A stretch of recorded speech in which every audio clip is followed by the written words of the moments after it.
नमस्कार दोस्तों, आपका आपके अपने चैनल में स्वागत है। आज हम पढ़ने जा रहे हैं दैनिक भास्कर, वार शुक्रवार 28 अगस्त 2020 का न्यूज़पेपर है। भाद्रपद शुक्ल पक्ष 10 है।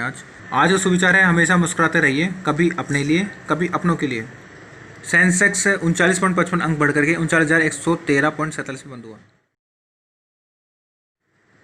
राजस्थान 1345 नए संक्रमित मिले और 13 मौतें भी। सीएम दफ्तर आवास के 10 कर्मी भी पॉजिटिव। गहलोत ने कैबिनेट समेत सभी मीटिंग निरस्त कर दी।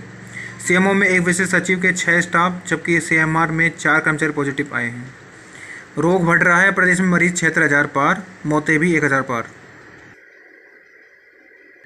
चीन के अलीबाबा समूह ने भारतीय कंपनियों में निवेश फिलहाल रोक दिया है। इस मामले के जानकर 2 सूत्रों के मुताबिक भारत और चीन के बीच बिगड़ते कारोबारी रिश्तों और राजनीतिक तनाव के बाद समूह ने यह कदम उठाया है। अलीबाबा ने कई भारतीय स्टार्टअप में निवेश किया है। अब वह कम से कम अगले 6 महीने तक भारत में कोई ताज़ा निवेश नहीं करेगा।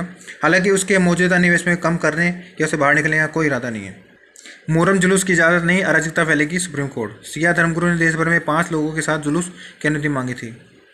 सुप्रीम आदेश पूरी यात्रा और जैन मंदिर को अनुमति देने के तर्क पर खारिज।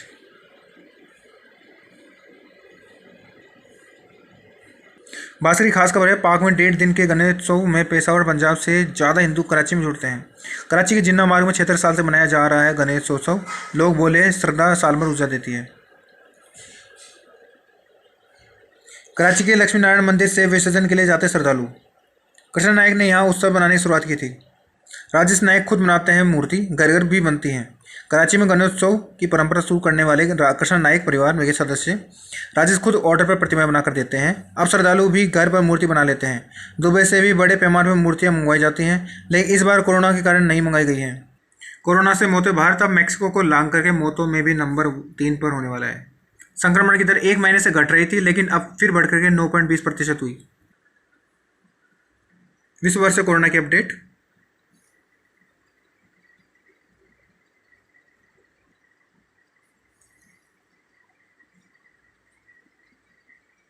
सुप्रीम कोर्ट ने गुरुवार को एससी और एसटी में क्रिमिनल को लेकर 2004 में दिए फैसले पर पुनर्विचार की जरूरत बताई है।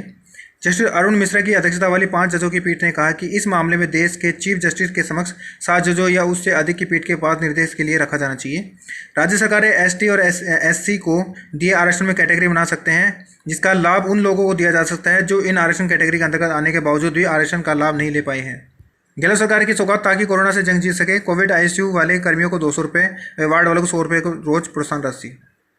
जयपुर 225 संक्रमित, 3 की मौतें। गंगापोल में 16 में 15 पॉजिटिव। टेस्टिंग बढ़े तो जयपुर में बढ़ रहा है कोरोना। संक्रमित की दर 6.6 से बढ़कर के 9.6 पहुंची। ये शहर भर की खबरें जहां से कोरोना पॉजिटिव लोग मिल रहे हैं। जोड़ोड़ा व्यापार मंडल का फैसला, शाम 7:30 बजे बाद प्रतिष्ठान बंद कर दिए जाएंगे। देश में मानसून के 88 दिनों में 82% बारिश। मानसून वापसी में 20 दिन बाकी, तब तक 100% बारिश हो सकती है।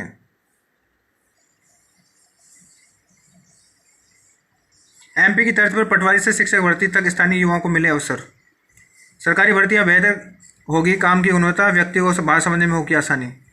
आरपीएससी जनसंपर्क अधिकारी पीआरओ पदों के लिए 7 से 8 सितंबर को इंटरव्यू का आयोजन करेगा। आरएस 2018 के लिए इंटरव्यू 5 अक्टूबर से शुरू होंगे। पहले चरण को 560 अभ्यर्थियों के इंटरव्यू लिए जाएंगे। आयोग ने गुरुवार को इंटरव्यू कार्यक्रम जारी कर दिया। फिटनेस प्रमाण पत्र, परमिट व डीएल 31 दिसंबर तक रहेंगे वैध। मदरसा बोर्ड की आखिरकार 17 साल बाद पुरानी मुराद पूरी हो गई है। 2003 में मदरसा बोर्ड गठन के होने के बाद प्रशासनिक स्वीकृतियों से बोर्ड चल रहा था, लेकिन मदरसा बोर्ड को संवैधानिक दर्जा मिलने का एक्ट लागू होते ही बोर्ड के पास स्वयं की शक्तियां होंगी।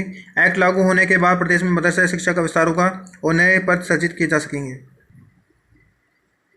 रेलवे की ओर से कर्मचारियों को की गई सरकारी मकान की सुविधा को कुछ कर्मचारियों ने कमाई का सौदा बना लिया है। ऐसा ही एक मामला जयपुर के रेलवे कॉलोनी में सामने आया है। जयपुर रेलवे जंक्शन के लोगों कॉलोनी व गणपति के नगर में 20 कर्मचारियों ने अपने सरकारी क्वार्टर किराए पर चढ़ा दिए। रेलवे इंजीनियर महकमे की सरप्राइज चेकिंग ने खुलासा हुआ है। मामले के खुलासे के बाद रेलवे ने इन कर्मचारियों पर मैसिव पेनल्टी लगाते हुए कर्मचारियों की सालाना वेतन वृद्धि और मुफ्त यात्रा की सुविधा को फिलहाल रोक दिया है। उत्तर पश्चिमी रेलवे महाप्रबंधक आनंद प्रकाश ने मंडल प्रशासन को इन कर्मचारियों के खिलाफ सख्त विभागीय कार्रवाई करने का निर्देश दिए हैं। केंद्र सरकार की योजना के तहत प्रदेश के वो पहली 2 इलेक्ट्रिक बसें अगले साल 12 सितंबर से पहले मिलेंगी। इसमें एक रोडवेज की तो दूसरी जेसीटीसीएल को मिलेगी। इन दोनों की ट्रायल के बाद ही रोडवेज के बेड़े में 50 और जेसीटीसीएल के बेड़े में 100 इलेक्ट्रिक बसें शामिल होंगी। रोडवेज इलेक्ट्रिक बस की ट्रायल्स जयपुर दिल्ली रोड पर लेगी, जो तो जेसीटीसीएल शहर में चलाकर, और ट्रायल सफल होने के बाद मार्च में आधी बसें मिलेंगी। अंतिम लॉट दिसंबर में मिलेगा। जयपुर रेलवे मंडल के उपनगरीय रेलवे स्टेशन दुर्गापुरा को बुधवार को आईएसओ सर्टिफिकेशन सम्मानित किया गया। थर्ड पार्टी ऑडिट में स्टेशन में को स्वच्छता प्रबंधन के लिए आईएसओ 14001 2015 प्रमाण पत्र दिया गया है। यह सर्टिफिकेट स्टेशन परिसर में स्वच्छता रखने के लिए दिया गया है। 3 वर्ष के लिए प्रमाण पत्र वैध रहेगा। इस प्रमाण पत्र की प्रति वर्ष ऑडिट की जाएगी।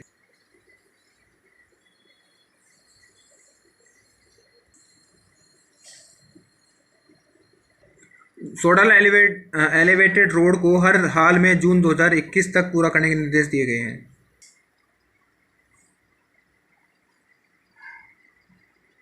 राजस्थान राज्य प्रदूषण मंडल ने शुक्रवार को आदेश जारी कर हेल्थ केयर फैसिलिटीज़ को ऑथराइजेशन प्राप्त करने के लिए आवेदन जमा करने के लिए 31 दिसंबर तक के लिए छूट दी है। प्रदूषण नियंत्रण मंडल के अध्यक्ष पवन कुमार गोयल ने बताया कि 31 दिसंबर को पहले मंडल में ऑथराइजेशन कंसल्टेंट आवेदन जमा कराने वाली हेल्थ केयर फैसिलिटीज़ को जमा करने से छूट रहेगी। ऑथराइजेशन नहीं होने पर राज्य प्रदूषण नियंत्रण मंडल कार्रवाई करेगा। आर्मी ऑडिट अधिकारी की फर्जी से फेसबुक आईडी बनाकर पैसे मांगे।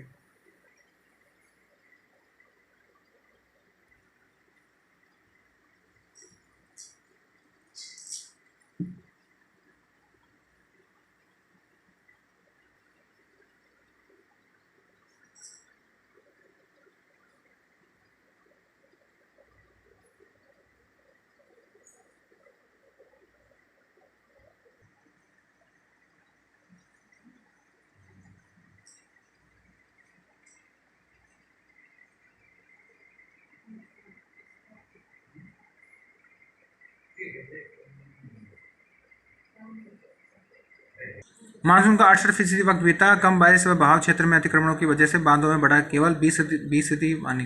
राजस्थान अनुसूचित जाति जनजाति वित्त व विकास सहकारी निगम लिमिटेड द्वारा राज्य के एसटी एससी कैटेगरी सफाई कर्मी दिव्यांगजन एवं अन्य पिछड़ा वर्ग के व्यक्तियों को स्वरोजगार के लिए ऋण रियायती ब्याज दर पर ऑनलाइन आवेदन द्वारा उपलब्ध कराया जाएगा। ऋण के लिए 1 सितंबर से ऑनलाइन आवेदन स्वीकार होंगे। अनुजा निगम के प्रबंधक निदेशक परमेश्वर लाल ने बताया कि प्रक्रिया ऑनलाइन है। आवेदक ई मित्र के माध्यम से या सैम के एसएचओ आईडी से ऋण के लिए आवेदन कर सकता है। जालन डूंगरी स्थित राजस्थान कौशल एवं आजीविका विकास निगम परिसर में गुरुवार को कौशल नियोजक राज्य मंत्री अशोक चांद्रा ने आरएसएलडीसी ने स्कीमों की समीक्षा बैठक आयोजित की। आरएसएलडीसी में चल रही पुरानी योजनाओं को पुनर्गठित करने का काम चल रहा है। योजनाओं के नए स्वरूप और खाके का प्रबंधन किया गया है। आरएसएलडीसी के प्रबंधक निदेशक विष्णु चरण मलिक ने नई योजना की जानकारी दी।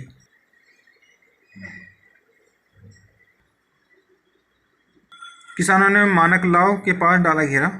जोधपुर आ रहे किसानों को पुलिस ने रोका। किसान आंदोलन देर रात तक पचली वार्ता 833 रुपये के अनुदान पर अटकी। चंबल में बहने कुंड व तालाब में डूबने से प्रदेश भर में 7 लोगों की हुई मौत। धौलपुर बीकानेर नागौर और बूंदी जिलों में हुई हादसे। पुलिस भर्ती परीक्षा में नकल करवाने वाले गिरोह को सरंग गिरफ्तार। सुप्रीम कोर्ट के पूर्व न्यायाधीश व राजस्थान हाईकोर्ट के पूर्व मुख्य न्यायाधीश AR लक्ष्मणन 78 का निधन हो गया है। वे राजस्थान हाईकोर्ट के 22वें चीफ जस्टिस थे। उनके निधन पर राजस्थान हाईकोर्ट की जोधपुर मुख्य पीठ व जयपुर पीठ और प्रदेश के सभी अधीनस्थ अदालतों में गुरुवार को अवकाश घोषित किया गया है। अब खबर लेते हैं विदेशों से। अफगानिस्तान बाढ़ से मरने वालों की संख्या 100 के पार, 1500 घर तबाह। दक्षिण अफ्रीका के एल्डोराडो पार्क के निवासियों और पुलिस से में हिंसक झड़प हो गई है। दरअसल यहां पर रहने वाले एक 16 साल के किशोर को पुलिस की गोली लगी थी। बुधवार रात इलाज के दौरान अस्पताल में उसकी मौत हो गई है। इसके बाद लोगों का आक्रोश भड़क गया। किशोर के परिवार का आरोप है कि पुलिस द्वारा पूछताछ में सही तरीके से जवाब न दे पाने तो उसे गोली मार दी गई। बर्बादी के निशान बाकी।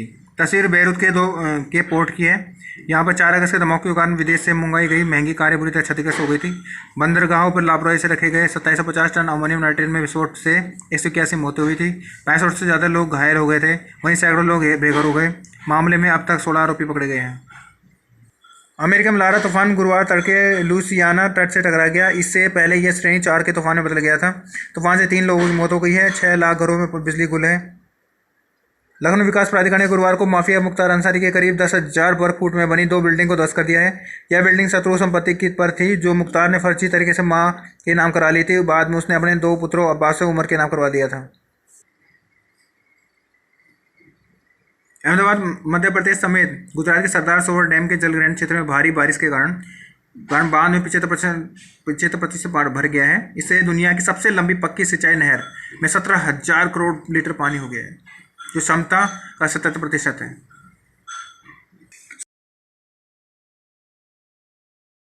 सुप्रीम कोर्ट ने पतंजलि कोरोनिल दवा पर रोक लगाने से इनकार किया। चीन ने दक्षिण चीन सागर में 2 मिसाइलों का ऑपरेशन किया है, जिसमें एक एयरक्राफ्ट कैरियर मिसाइल है। सैन्य विशेषज्ञों का कहना है कि इसे जरूरत पड़ने पर अमेरिकी बलों के खिलाफ हमले के लिए विकसित किया गया है, वो हो सकता है। साउथ चाइना मॉर्निंग पोस्ट ने चीनी सेना के सूत्रों के हवाले से खबर दी कि पहली बार DF-26B व DF-21D मिसाइलों को बुधवार को दक्षिणी द्वीप प्रांत हैनान व पार्सल द्वीप समूह के बीच वाले इलाके में दागा गया। प्रयागराज में नया एयर डिफेंस कमांड अक्टूबर के दूसरे हफ्ते से तीनों सेनाओं की सहभागिता रहेगी। आपको हमारा प्रयास अच्छा लगे, प्लीज़ सब्सक्राइब करें, लाइक करें, कमेंट करें। धन्यवाद।